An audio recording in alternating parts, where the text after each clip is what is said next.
महाराज जी कहते हैं कि प्यार किया नहीं जाता और प्यार हो भी नहीं जाता, और साधना करके जब अंतःकरण शुद्ध होता है तब प्रेम दान द्वारा गुरु देते हैं। तो हम ये कीर्तन में कई बार देखते हैं ना कि वो गोपी यमुना तट पे जा रही थी और जैसे ही कृष्ण को देखा तो उसको प्यार हो गया, या फिर हम हमारी कीर्तन भी है, एक नजर उनको देखा, तो ये कैसे, या फिर उसी टाइम उनको प्रेम दान हो जाता है या क्या?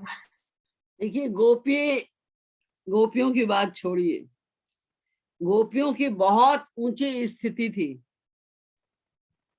उनकी रागात्मिका भक्ति थी, तो उन्हें तो कुछ करना ही नहीं था। हम लोग तो अभी माया के अंडर में हैं। प्रेम नाम की कोई चीज अभी हमारे अंदर जागृत हुई ही नहीं है, हो भी नहीं सकती अभी। तो हम तो कुल इतना ही कर सकते हैं अभी कि हम साधना करें। साधना करने से क्या होगा?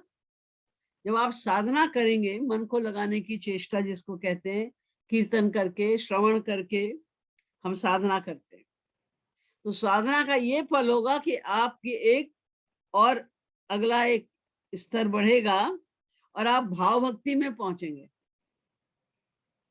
भाव भक्ति में जब आप पहुंचेंगे तो सहज रूप से आपका मन लगने लग जाएगा। साधना भक्ति में लगाना पड़ता है मन, मेहनत करके। भाव भक्ति में मन लग गया, अब तो बस भक्ति बढ़ती जाएगी, बशर्ते कि आप नामापराध से बचे रहें।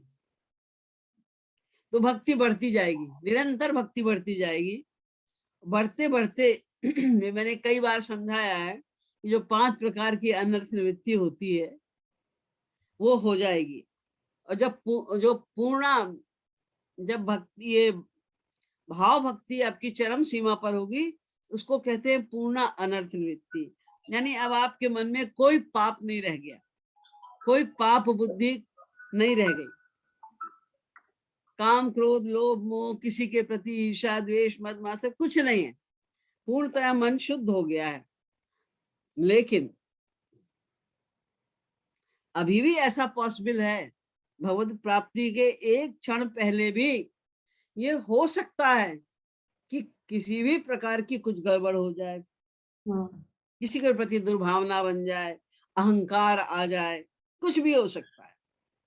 गुरु के प्रति सोच रहे, अरे इतने हम तो तड़प रहे हैं, ये गुरु तो कुछ कर ही नहीं रहे, इसकी मतलब सब गलत है, ऐसी कुछ भी भावना आ सकती है। तो एक क्षण पहले भी अगर ऐसी कोई भावना नहीं आती तो उसके बाद हमें प्रेम मिल जाता है। उसको कहते हैं आत्यंतिक अनर्थ निवृत्ति। यानी अब कोई डर नहीं है, अब माया सदा के लिए चली गई, अब किसी प्रकार के कुसंग का कोई भय रह ही नहीं गया। इस स्थिति पे जाने के बाद हम कह सकते हैं प्यार, जैसे जो गोपियों का एक नजर उनको देखा, गजब हो गया, ये उस स्थिति के लिए। तो हम लोग जो कीर्तन वगैरह करते हैं वो सब गोपी भाव वाले ही करते हैं, और गोपी भाव वाले कीर्तन इसलिए करते हैं कि हमारा वही भाव बने, उनके प्रति प्रेम बढ़े हमारा। गोपियों का इतना प्रेम हो गया था, हमारा भी इतना बढ़ जाए, ये लालसा हो हमारे अंदर। इसीलिए सारे पद जो हम लोग गाते हैं इस तरह के, सब गोपी भाव वाले हैं। हम लोग तो अभी गोपी की नहीं बने ना, अभी हमारी स्थिति गोपी वाली नहीं है, अभी तो हम साधक हैं। तो हमें संभल संभल कर चलने की आवश्यकता है। तो इस तरह के जब कीर्तन हम गाते हैं, तो क्या हम भी ये अपने भाव दे वो उसी तरह की गोपी हाँ चित्र बना के सोच ले कि हाँ मैं शायद काश मैं वो होती उधर?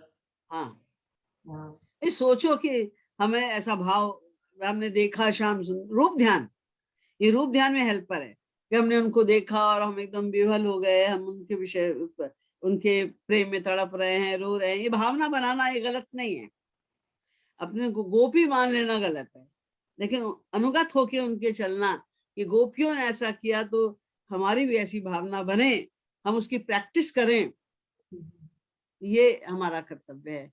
तो प्रेम तो मिलेगा, हम कर नहीं सकते, कोई दे, गुरु ही देगा वो हमें प्रेम, लेकिन तभी देगा जैसे ही हमारी आत्यंतिक अनर्थ निवृत्ति हो जाएगी, मन पूर्णतया शुद्ध हो जाएगा, बस गुरु प्रेम दान दे देगा।